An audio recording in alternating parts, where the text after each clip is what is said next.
Baka maano natin yung... Ano yan? Ayun, unboxing tayo ngayon. Meron tayong Insta360 X4. Ito yung pinaka-latest nila na model ng Insta360 X4. Ayan. Endorser ka po? Pinakabahan, nandito tayo sa SM ngayon. Shareholder ka po? Baka ma-damage natin yung box. Punit-punit na yata siya. Dito naman sa kabila.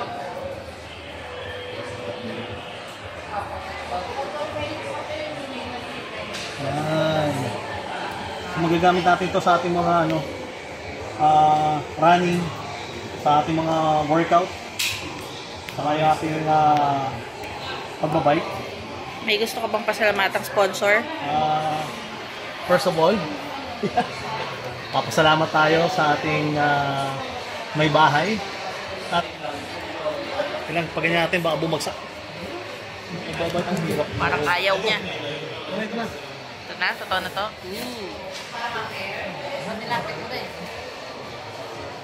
Meron pa isang director dito, oh. Oh, tulog. Ito. Ina. Yan. Napakakot siyang buksan. Yan. Puro ka cutter, ah.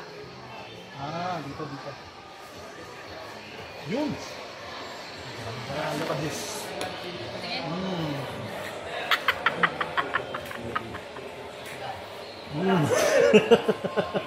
Ayan, oh. Ay, kinis, di ba? Bagong-bago. Ayan si Kuya. Kaya patulong. Rescue na, kuya. Ano pangalan ni kuya? Raymond po. Kuya Raymond. So, ayun sir yung unit na so, 1 peso lang siya dito para mag-power. So, syempre, kailangan natin sir yung ano niya. Tawag ito yung application. So, kailangan mo i-open yung application niya. Naku, Nay. Kukunin ko muna. Kukunin ko muna dyan. Ayoko. Ang ganda ng kuha ko, yo. Kaya ko na. Sorry. May SD card. Ayan. Anong mga pwedeng memory card na pwedeng mag-operate sa aside from Insta360 sir, Oh. SanDisk sir Extreme Pro maganda. Extreme Pro? Extreme Pro na SanDisk. Tapos yung pinaka-minimum na size? 512 lang goods na. Okay. 512 lang. So ayun sir, pagbalik ng battery, so kailangan may app dito, ayan. So pag nakita may app na yan, ibig sabihin good siya. Pag nalito ka, itong uka na to, kailangan na sa ilalim lang. So yung pagbalik ng battery, ganyan siya. And then yung ginagawa kasi ng iba, yung maling procedure is, dito lang nila pinupush. So pag dito lang nila pinupush, hindi siya totally nakalock kasi naka-usli siya sir. So if ever na inabutan ka ng ulan, pasok yung tubig dyan. So hindi siya cover ng warranty. So pag ganyan nakita mo, push mo lang siya dito sa ilalim. Ganito yung tamang pagbalik ng battery. So yung tamang pagbalik ng battery, end-to-end kasi yung lock niya. So kailangan end-to-end din yung support mo. So dapat sabay. Yan. So ito naman yung charging port niya. Type-C. Type-C. Dapat lagi sarado rin yan, sir. So ito lang yung dalawang iintindi mo sa kanya. And aside that, kailangan mo rin ilagay yung lens guard niya. So yung lens guard niya is nandito. So ito yung mga accessories niya. Protective pouch. Ayan. Pabukasan lang ako, sir. And then lens guard. Ito yung lens guard niya. So importante yan, sir.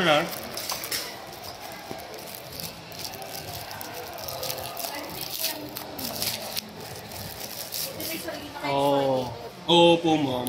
Pinagpapasing kami. Grabe yung presyo ng iba, no? Ay, opo pa. Pag dealer kasi ma'am, ano talaga eh, may tendency talaga na papatungan talaga nila eh. Unlike pag physical stuff, so importante yan sir ha. Ito, ang pagkabit ng lens guard niya, so peel mo muna to. And then kuha ka ng lens guard. So hanapin mo lang yung blue dot, ito sir blue dot. Ayan blue dot. So itong blue dot na to, pag nakalock siya, dapat sa gitna siya ng bilog. So ganito yung application niya. Ayan, ilalapat mo muna siya yung first step. Yan, paglapat na siya, ayan, paglapat na, saka mo i-clockwise. Mararamdaman ng daliri mo na mag-slide tapos maglalak siya. So ayan, sir, ikaw naman sir, try mo. Baka kayo mo sir. Ayan sir, so hanapin mo yung blue dot niya. Ayan, okay. So ilalapat mo muna yung first step. Paglapat na, saka mo siya ika-clockwise. So dapat pag na Lock siya. Oh, sir, tama yan. I-clockwise mo ngayon pag ganun. Ayan.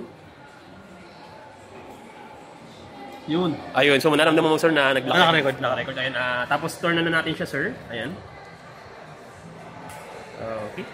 So, one press lang siya dito, One press lang. Oo. Tapos, next natin. And then, kailangan na natin yung application niya, sir. Ayan. Ayan, sir.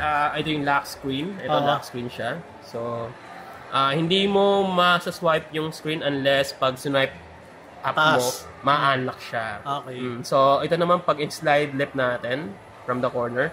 So, ito yung settings ng camera natin. We have auto and manual. So, pag manual, sir, ibig sabihin, pwede mong baguhin yung settings. I-adjust mo yung lightning, yung ISO. Try natin yung ISO. Ayan. Ayan. So, pwede mo siyang i-manual. Kunyari, nakukulangan ka sa ilaw niya. May dilim yan. Pwede mo siyang i-manual. Pero pag okay naman yung lightning, auto mo lang. And then, auto mo lang. Para camera na yung bahala. And then yan, pag in-slide up naman natin, sir, from the bottom, ito yung resolution niya. So, we have 4K minimum and then 8K max. So, ikaw, so wala siyang 2K? Wala na, sir, Oo, 4K na. So, 4K na. 4K na agad yung minimum niya. So, wala na siyang 2K talaga.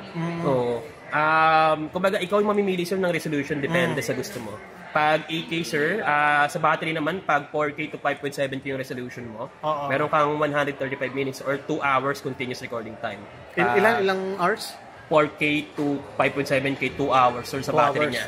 Battery niya. Tagal din, pag tuloy-tuloy, sir, tuloy-tuloy na recording. Ngayon, pag naka 8K ka, ito yung pinaka-max. Pero hindi ko gagamitin yan. Ang gagamitin ko lang 4K lang. Siguro possible 4K kasi mahirap yung editing niya kapag yung mga ganyan. Oo, mahirap din. Ang kakainin nito yung storage ng phone mo. Oo. So, hanggang 4K lang ako. Siguro, gusto to, kahit 4K or 5.7K. Ilang oras umabot yan? Mga 2 hours, sir, continuous recording time. Ngayon, kung more on highlights lang yung video mo, masabi natin mga pahapyaw-hapyaw na video. So, tatagal siya within the day. Depende sa usage mo. Ganun? Depende sa usage lang, mo. hindi naman masyadong talaga eh. Ayun, so, try natin 5.7K lang. And then, ayan. Tapos, pag in-slide, right naman natin. So, nandito yung mga gallery natin. So, nandito yung mga photos and videos na kinuha mo or shinat mo. So, makikita mo siya dito. So, yan, galit lang. So, ayan, pwede na natin manavigate yung screen. And then, naglagay kasi tayo ng lens guard. So, kailangan natin, sir, i-activate yung lens guard niya. Para maayos yung stitching ito. Nasa ilalim siya. So, from the top, slide down mo siya. Ito yung lens guard. Ayan. Pilitin mo siya. So, makita mo dito, sir, meron siyang dalawa. Standard and premium. Ang pinagkaiba lang naman nila, yung standard, ito yung kasama yung sa box. Standard plastic. Yung premium, nabibili siya na separate. Glass siya, sir. Glass siya? Glass. Glass yung premium. Ngayon, standard kasi nilagay natin. Standard lang muna nilagay natin. Para sa akin, sir, mas maganda talaga yung glass. Kasi, pag plastic, sir, pag tignan mo siya, para siyang, nag-iiba yung niya. Unlike pag glass, crystal clear talaga. Kailangan magkakaroon nun? Meron kami, kaso 2,000 sir eh. 2,000? Pero ito good sa to. Good sa yan. Good sa yan. For now. For now, okay naman muna to. Kunyari kung puro gas-gas na siya or basag na. So, pwede mo na siyang palitan ng glass. Depende sa'yo. So, yan ngayon standard. Standard lang muna yung pipiliin natin. So, ayun sir, dito naman sa settings natin. Brightness, ito. Brightness siya. Ayan. Pwede mong i-auto. Ayan. Pero minsan kasi sobrang dilim na, hindi mo makita. Maganda siguro itaas mo na lang. So, ito naman volume. Ayan. Pag hinayin natin, ayan, nagbabago lang yung tunog. Medium lang. Medium okay na yun, medium. And then, ito naman sir, gesture. Ayan. Anong ito yung pag nag-palm sign ka. Pag ganito ko ng palm, anong... Mag-i-start siya ng recording. Okay. Pag nag-palm sign ka ulit, mag-i-stop yung recording. Tapos pag nag-pig sign ka naman, mag-detect siya ng photo. So mamaya, try natin yan. So turn on ko lang siya muna ngayon. Ito naman katabi niya, voice command or voice control. So pag turn on mo siya, ito yung mga pwede mong sabihin. Take a photo, start recording, and stop recording. Pero minsan kasi, magugulat ka na nag-i-start siya ng recording. Kasi may nare-recognize siya bigla na nagsasabi na start recording. So makikita mo, ba't nag-record to? Akala mo minumulto ka na, pero naka-voice control kasi siya. So i-turn up na muna natin siya. So, ayan, turn up mo lang siya. So, nasa settings na siya, sir. Ito na settings lang siya. And then, ito naman, pag in-slide left naman natin. So, ito, light indicator siya. Naka-default on siya. So, ibig sabihin yan, ito lang ilaw. Ayan. So, pag tinurn up ko siya, ay mawawala yung ilaw. Pero, bakit kasi, sir, hindi mo mas magandang nanonotify ako dyan. At least, alam mo kung naka-standby mode or nag-record yung camera mo. Pag nag-record siya, blinking red siya.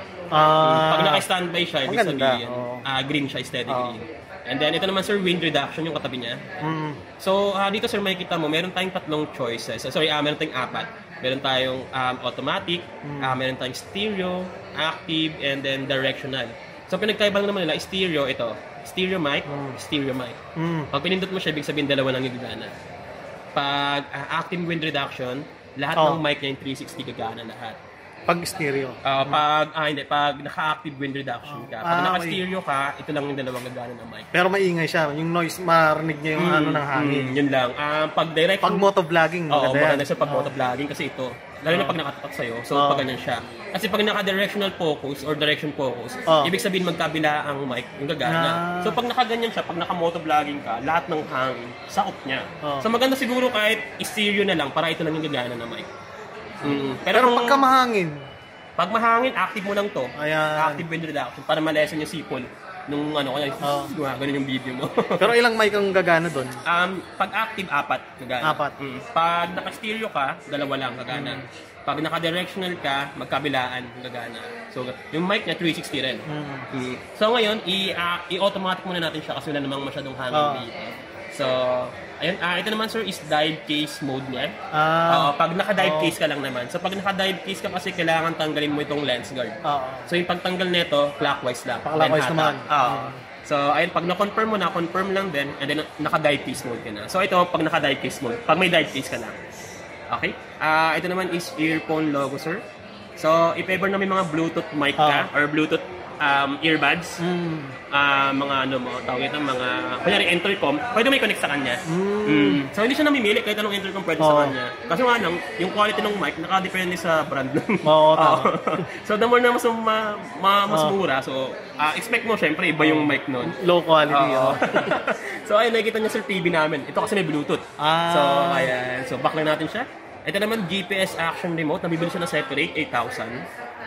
So, hindi siya masyadong recommended. Hindi naman kailangan. Recommended lang siya pag marami talagang pera, kung gusto mo talagang accessories. Anong gamit ko? GPS remote? Ito siya, para siyang watch, smartwatch. Pwede ka doon mag-start ng recording, pwede ka mag-start ng record. Pipindutin mo lang siya. Parang remote na siya? Parang remote na talaga siya. And then also may GPS siya. So, kunyari, nag-hiking ka, or tawag ito, nag-trail ka, na bike. So, sa video mo, meron siyang doon, may GPS.